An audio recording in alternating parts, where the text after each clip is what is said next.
नमस्ते, good morning. अहिले सिराङ तालबाट जाँदैछौँ माथि धारापानी।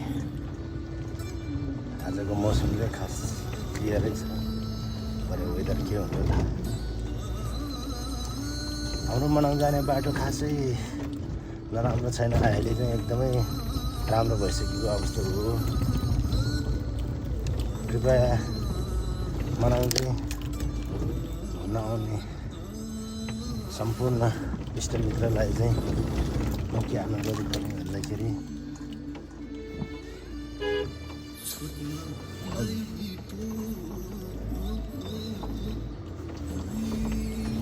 बाटो चाहिँ राम्रो भएको सन्देश दिन चाहन्छ है साथीहरू।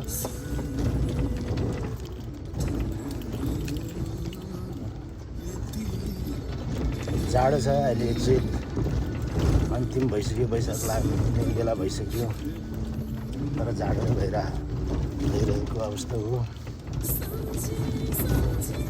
पानी परेर जाडो भएको छ, लालु चुचुरातिर परिरहेको अवस्था छ।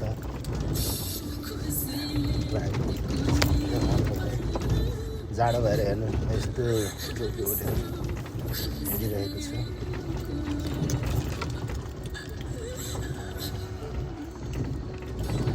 गरम साथीहरू यस्तै हो, अब नगरम भएन, काम त गर्नै पर्यो।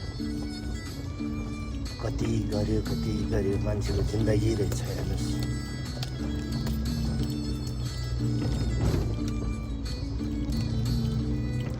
लगभग यो बाटो भइसक्यो होला 10-12 वर्षदेखि, तर अरू ठाउँको विकास हेरेर यो मनाङ लमजुङको बाटो त्यति सुधार भएको जस्तो मलाई लाग्दैन साथीहरू। तर सरकारी निकायले पनि ध्यान जाओस्, यो बाटोलाई स्तर उन्नति प्रगति गरिदियो भने। तर बाह्य पर्यटक र स्वदेशी पर्यटक अति नै साफ महसुस गरेको छु मैले।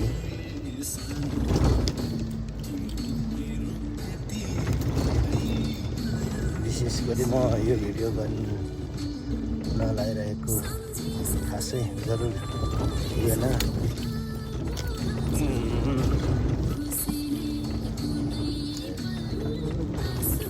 हेर्नुहोस्, एउटा जिम अगाडि गइरहेको छ।